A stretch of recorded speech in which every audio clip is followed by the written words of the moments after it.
السلام عليكم ورحمة الله تعالى وبركاته. في فيديو جديد وفكرة جديدة. اليوم جيتكم بواحد الفكرة، ماشي فكرة معني محبوب الجماهير، تاكوس. ما نحرقش لكم المراحل. نبداو بطريقة العجينة، وان شاء الله غادي نشوف واحد دو صوص ديالهم مرافقة معاهم. صراحة غادي يعجبكم وسهل وافكار جديدة وبسيطة، وغادي يجي ان شاء الله بحال ديال اللي كنشريو من المحلات ولا اروع. وقبل ما تبداو ما نساوش الاشتراك والضغط على الجرس باش يوصلكم كل جديد. نبداو على بركه الله. بسم الله وبسم الله. نبداو على بركه الله. اللي غادي نحتاج لهذا الخبز ديال التورتيه اولا خبز التاكوس، غادي نحتاج 500 غرام ديال الدقيق الابيض الممتاز، يعني ضروري يكون من نوعيه جيده. واحد الخماره، واحد 2 المعالق كبار ديال الحليب نيدو، وإلا ما كانش عندكم الحليب نيدو تقدروا تعجنوها بالحليب باش يكون خبز بنين، يعني ماشي يكون خبز عادي غير بالدقيق والماء، يكون فيه واحد النسمه اللي هي زوينه. والسر باش كينجح معنا وكيبقى معنا مده طويله وكيجينا بحال ديال المحلات، فيه صفر ديال البيضه و4 المعالق كبار ديال الزيت عاديه، واحد المعلقه صغيره ديال السكر سنيده ومليحه، والماء يكون شويه دافي. العجينه صراحه صدقوني كيجي احسن من رائع وكيجي بنين نسم. صافي غادي ندير الدقيق، غندير فيه هاد الخماره، ساهل وما كياخذش منا شي وقت. غنزيد عليه الحليب نيدو، غنزيد عليه داك المعلقه صغيره السكر، داك البيض ديال البيضه كتخليه رطب فتي، و4 المعالق كبار ديال الزيت نباتيه عاديه مليحه، كل واحد على حسب الملحه اللي كيبغي. انا ما كيعجبنيش يكون مسوس. صافي، والماء للعجينه. بسم الله. المره الاولى بعدا بحال غادي بحال كتبسبسيه في هاد المكونات الاولى ديال الزيت والبيض ديال البيض بحال هكا.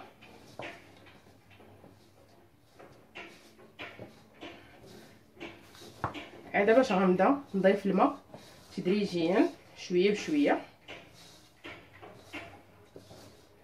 كما قلت لكم اللي ما عندهاش الحليب نيدو ما متوفرش عندها، دير تعجنوا بالحليب، اولا ما يمكن ليهاش تعجنوا بالحليب على حسب الامكانيات، دير غير 2 المعالق ولا 3 ديال الحليب وتكمل تعجنوا بالماء.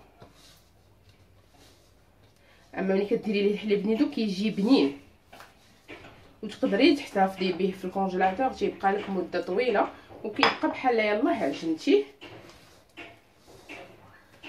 صافي غادي نعجنو، تيتجمعوا خصو شي شويه يكون قاصح، اش باقي غادي نخليوه يخمر، باش ملي غادي نخليوه يخمر غادي يزيد يرطب. صافي غادي نعجنو انا ونحطو في سطح العمل نكمل ونرجع لكم. هاهي من بعد ما جمعتها حطيتها هنا في سطح العمل، تقريبا الكاس ديال الماء ما استعملتوش كامل، هو بقى شايط منه. صافي، وكل واحد على حسب النوعيه ديال الدقيق اللي عنده. دابا خصني ندلكها مزيان، ضروري تدلكوها مزيان تقريبا واحد 5 دقائق.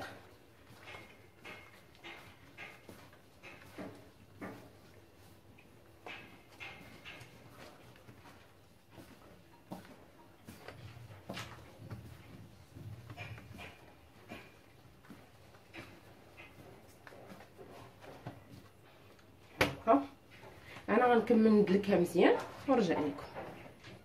صافي هاي من بعد ما دلكتها دابا غنديرها بلاستيكه ضروري باش ترتاح وباش تعطينا الطعم اللي نكونوا كنخدموها. صافي، وغادي نحطها على جنب وننتقل معكم للحشوه. وبالنسبه للحشوه غادي ندير لدند مقطع طويل بحال هكا، وغادي ناخذ الكفته على حسب كل واحد والكميه اللي غادي يحتاج واللي هو محتاج ليها اكيد. وغنحتاج البصله. بالنسبه للتوابل غادي نحتاج الهريسه، غادي نحتاج لا موطارد، شويه ديال البزار، شويه ديال البصله بودر، شويه ديال الثومه بودر، واحد شويه ديال السكنجبير، الحامض، صوص صويا، مليحه، التحميره، واحد دانون مسوس شي معلقه منه، وزيت البلديه والزيت الروميه. صافي هادشي اللي غادي نحتاج. غناخذ داك الصدر ديال الدجاج نديرو هنايا في مقيله اللي غنخدم بها. غادي ندير تقريبا هنا واحد جوج معالق صغار ما يعادل معلقه كبيره. صافي غادي ندير واحد المعلقه صغيره ديال الصوص صويا، انا عندي هنا الثقيله، اللي ما عندوش ما يديرهاش، يعني كتعجبني كتعطي واحد النسمه زوينه. غادي ندير ملحه، ندير غير شويه لان تتكون صوص الصوجا كتكون شويه مالحه. غادي ندير شويه ديال التحميره، شويه ديال البزار،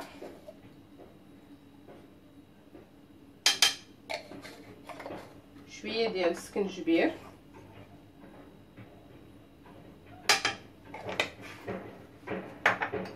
شويه ديال الثومه غبره. ويستحسن انكم تبيتوه مشرمل ليله قبل، انا ما ساعدنيش دابا الوقت، هذا علاش. شويه البصله بودر باش كتعطيها واحد النسمه زوينه. غادي نعصر عليها شويه الحامض،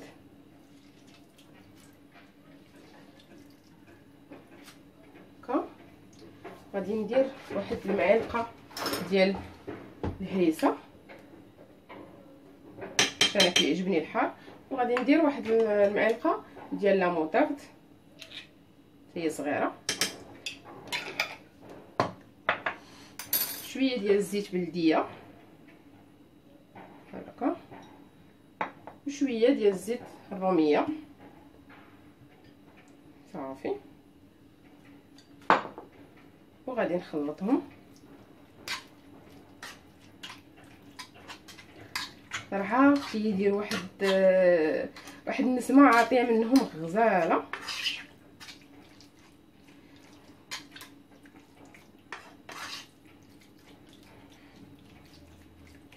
صافي شي غنحتاج. صافي وغادي نغطيه على الاقل واحد الساعه المكانه عاد باش نديرو فوق من البوطه ونقابلو مزيان حتى نجهد عليه المره الاولى البوطه باش ما يطلقش ليا الماء بزاف وينشف ويجيني شحيح. غادي نجهد البوطه، غير مجرد انه غنبدا نحس به كيطيب غنقصها واحد شويه ونشحرو حتى ينشف من الماء تماما عاد باش نحطو يبرد باش نخدم به في الحشوه.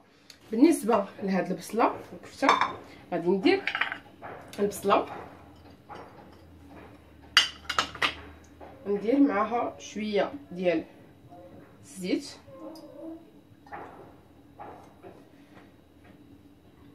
شويه ديال الملحه. صافي وغادي نديرها فوق من البوطه مزيان تتشحر وطيح. من بعد ما غادي يطيح لينا البصيله وغادي هنايا في الكفته حتى هي غندير ليها شويه ديال البزار، شويه ديال التحميره،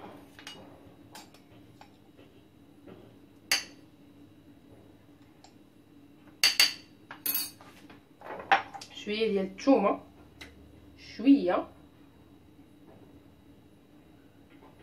غير واحد شويه ديال البصله لان الكفته نتوما عارفين كتواتى بشكل كبير. بصله غادي ندير معاها حتى هي واحد شويه الملحه، واحد الطريقه صغيره ديال القرفه، شويه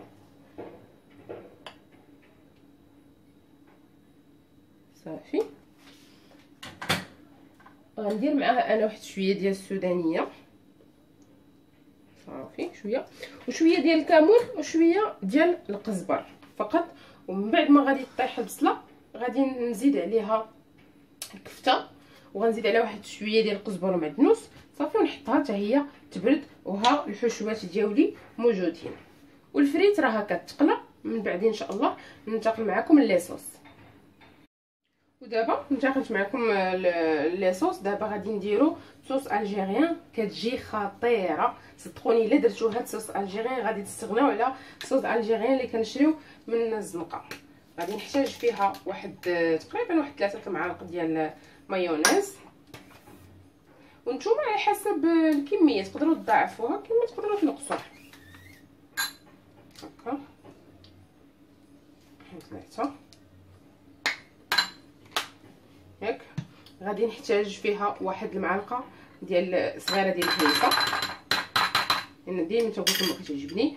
تقريبا هنا غادي ندير نص معلقه دابا ديال الصوص ديال مطيشه الحك على حسب اللون، لان هي غتعطيني اللون. غادي نحتاج البصله هذه اللي كتكون هكا مهرمشه، غادي ندير واحد المعلقه او 2 معالق صغار، كتعطيها واحد المذاق زوين. غادي نحتاج الحامض تقريبا واحد 2 معالق كبار ديال الحامض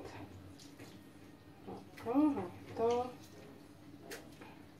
صافي، لان هي صوص الجيريان كتبغي شويه ديال الحموضه.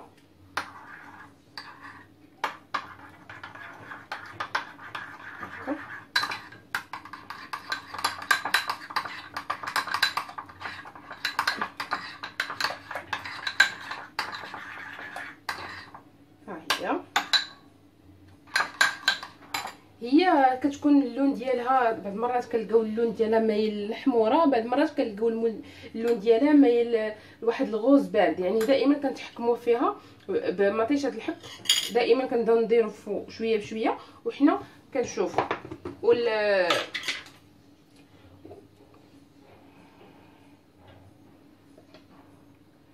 واهم شيء فيها هو العسل.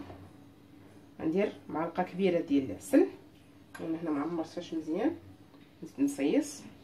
ضروري هذا المكون الاساسي هو العسل، ضروري ضروري ضروري. باقا غنحتاجو صافي، وغادي نخلطها مزيان. صدقوني كتجي خطيره هاد الصلصه هذه، كتجي خطيره، غير خاصكم تخدموها مزيان. نتوما كتجي خاطره، كتجي غزاله. هذه هي صوص الجيريان.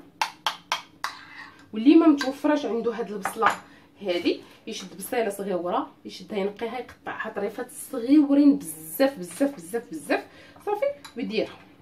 ان شاء الله غادي نشارك معكم بعض ديال لي صوص ديال متنوعين ان شاء الله.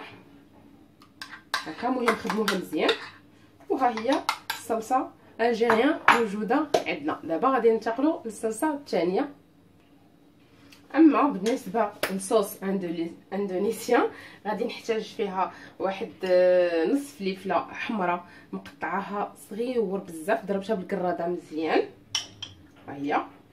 غادي نحتاج تقريبا واحد المعلقه كبيره ديال الربيع مخلط، وغادي نحتاج لواحد القشور ديال نص حامضه محكوكه، وغادي نحتاج واحد المعلقه صغيره ديال مطيشه ديال الحك،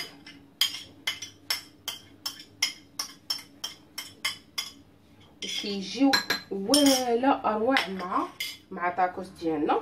غادي نعصر نص حامضه تقريبا، غادي ندير واحد 2 معالق اولا معلقه عامره ديال الحامض معصر صافي.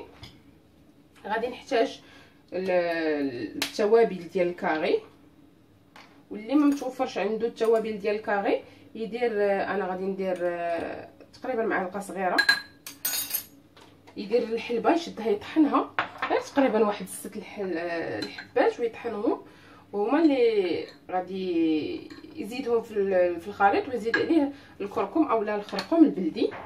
غادي ندير مايونيز تقريبا غندير واحد 3 المعالق، معلقه واحد جوج، نزيد وحده،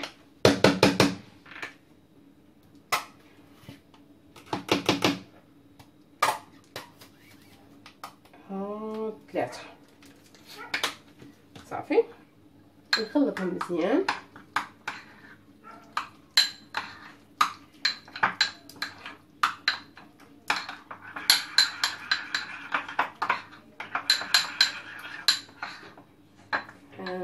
ممكن تشوفوا معايا، ممكن تشوفوا معايا كيجي اللون ديالها غزال حتى هي.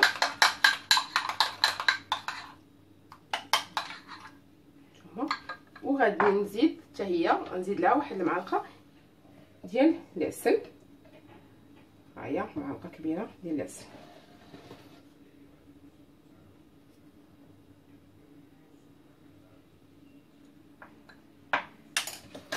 صافي ونحرك.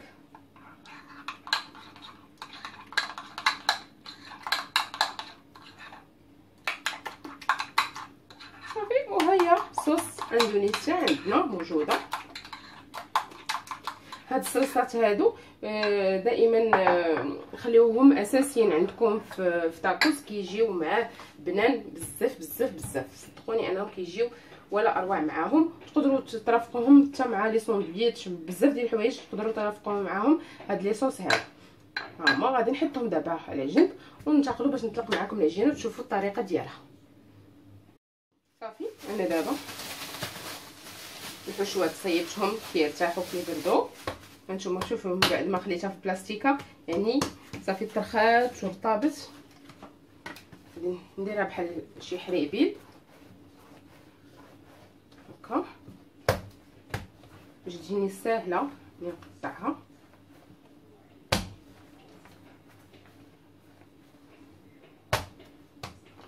بحال هكا. نشوف على حسب القياس اللي انا بغيت ديال كل كبيره. غنحاول نوزنها، نقول لكم تقريبا شحال غندير فيها. هذا القياس نشوف هذه فيها 54، غنحاول نخلي فيها 50.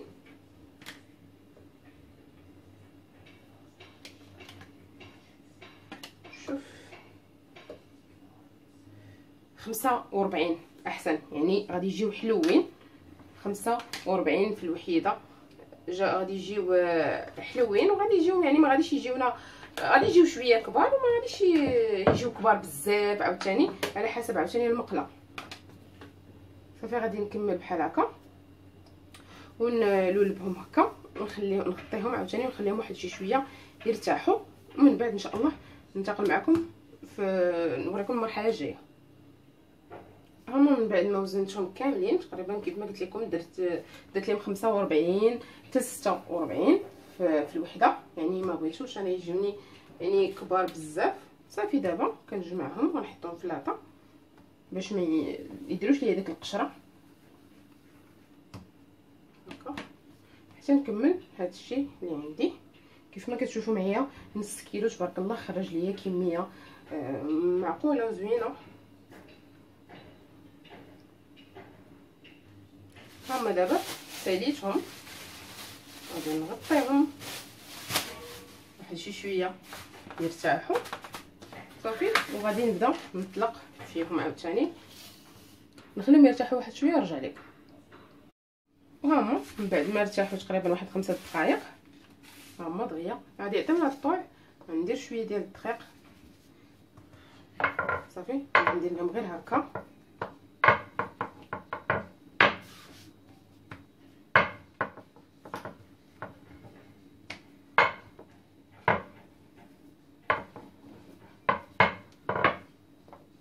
صافي ونحطها. انا دابا نقول لكم علاش درت لها هاد العمليه بحال هكا. هاد العمليه هذه اللي درت انا دابا غتسهل علينا حتى الطياب، يعني غادي نكونوا صافي. غنمشي بحال هكا حتى للاخر.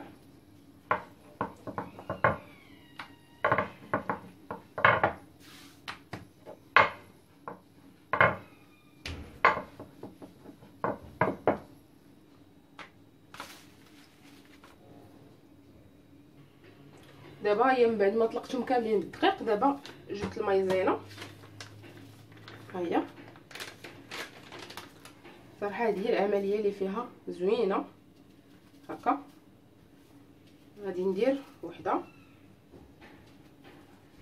فوق من وحده.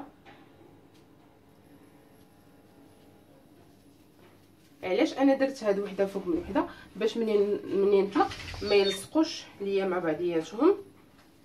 هانتوما انا درت 4. هنا غتساعدنا هاد العمليه اننا دغيا غادي نطلقوا هاد الكميه كامله ما غنحسوش بها.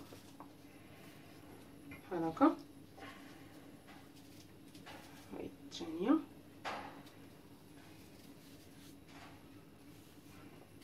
غنبقى بحال هكا.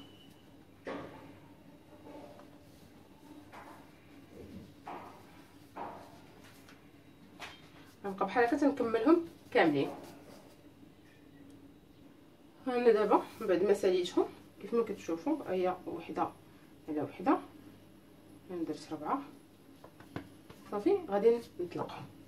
علاش حنا درنا المايزينا؟ المايزينا ما غتخليش ليا العجينه تلصق مع بعضياتها، لان كون درنا الدقيق العجينه غادي غتلصق مع بعضياتها، ما غاديش تخليني نخدم مرتاحه.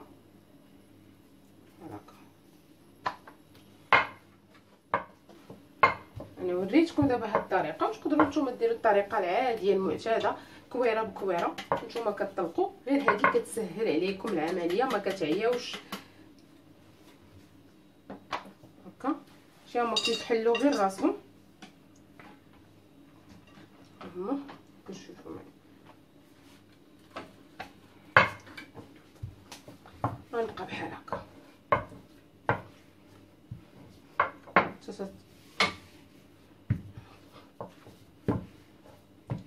على الجهد ديال المقله ديالكم.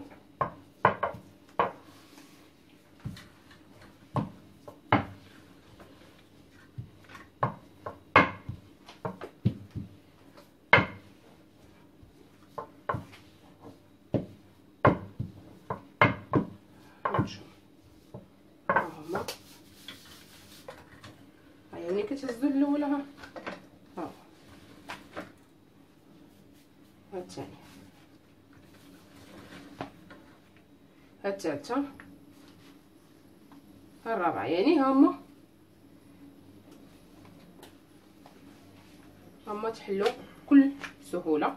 انا غنكمل هاد الكميه صافي وغادي نبدا نخبزو عادي. غنحطو فوق في المقله. انا نوريكم المقله من بعد ما نسالي نوريكم ان شاء الله.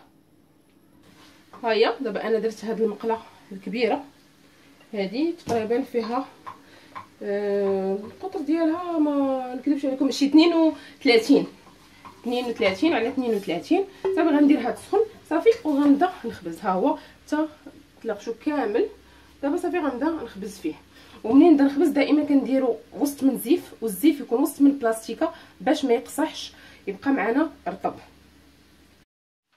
دابا ها هو من بعد ما طاب كما كتشوفوا معايا ها هو كيفاش كيجي رقيق غزال. هانتوما ها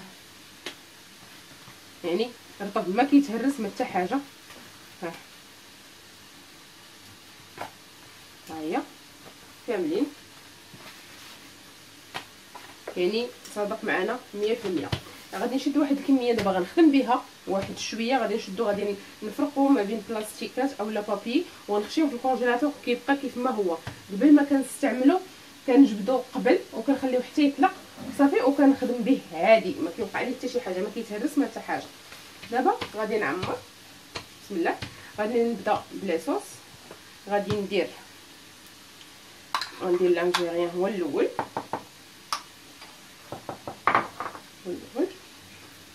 هكا هاد لاصوص كيجي تاكوس بنين، كتعطيه واحد اللذه خاص. هكا نحاول علاش انا دهنتو كامل باش ملي نكونوا كناكلوا بعض المرات كنلقاو شي طريف ما فيش لاصوص ناشف ما كنقدروش ناكلوه. هذا ضروري خصنا ندير هكا. ندير واحد شويه ديال اندونيسي هكا.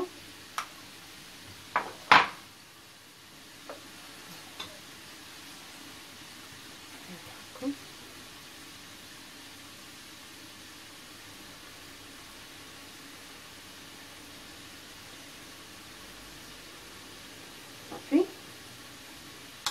غادي ندير شويه من الكفته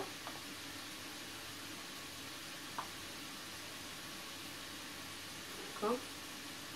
نتوما كديروه بالحشوه اللي نتوما كتفضلوا اللي نتوما كتبغيو. انا درتو كيف ما شفتوا انا درتو بلبن وبالكفته.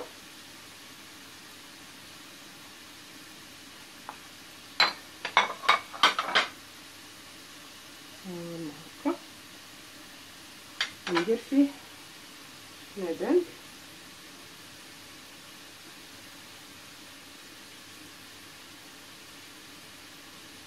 هكا. نتوما كما تقدروا تزيدوا اولا تقدروا تنقصوا على حسب افراد ديال العائله ديالكم.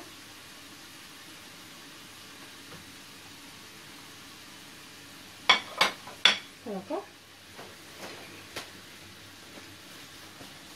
وغادي ندير شويه ديال هاد البصله اللي شديتها قطعتها بحال هكا شنينفات ودرت لها واحد شويه ديال الصوجا شويه ديال العطريه كامله وخليتها حتى تعسلات. انا تعجبني مع طاكوس كتجي بنينه كتعطيه حتى هي واحد المذاق رائع.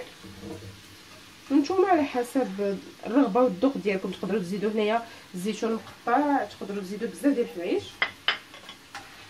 صافي وغادي ندير الفخيت. هنايا الفخيت غنحاول نقاد به هنا كيف ما كتشوفوا كنقاد بعدا الشكل ديالو. هذا اللي غادي نحط من الوسط. ولكم نتوما عارفين الفريت كيتواتى بزاف مع طاكوس هو الفخيت. صافي وغادي نجمع غادي ندير هاد الجنب هكا. تنعتذر فرماج. وحاولوا الفرماج اللي تخدموا به حاولوا تخدموا بهاد النوعيه هذا الشيدر كيعطي الطاكوس واحد المذاق زوين احسن من الفرماج العادي. انا غندير غير وحده غادي نقسمها غادي ندير طريف هكا وطريف هكا. هنا بغيتوا الكيتشوب غديروه ما بغيتوش ما ديروش. انا دابا غادي نكتفي غير بهاد ليصوص هكا وهكا. وهنايا هاد القنات هادو غنتنيوهم نعاودو نبرمو هكا. صافي ندير لكم مثال هاد القنت صافي. وغادي نحطو في الاله ديال البانيني عادي هكا. وغادي نحطو غنمشي للثاني ندير لكم مثال غنقاد الجناب هكا هكا هكا.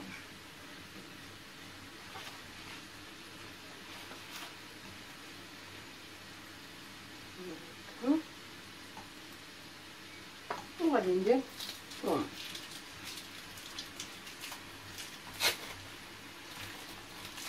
صافي. وغادي نكمل من بعد هاد الكميه اللي انا محتاجه ليها اللي غادي ندير اللي غادي على حسب افراد العائله ديالي. صافي وغادي نسدو هكا هكا. كتشوفوا معايا تيجي جا رقيق بزاف يعني صادق 100% هكا.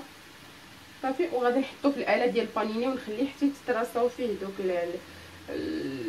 الشريطات هكا باش يجينا بحال الشكل ديال التاكوس اللي كنشريو من الزنقه. من بعد ما غادي نديرو في الاله ديال البانيني ونرجع معكم باش تشوفوا الشكل النهائي ديالو. وها هو من بعد ما بريسيتو كيف ما كتشوفوا معايا رافقته بصوص الجيريان وصوص اندونيسيان ودرتها مع شويه ديال الفخيت كيف ما كتشوفوا معايا جا عامر ومحمر وكتيجيو داك لاصوص كتذوب في الفم.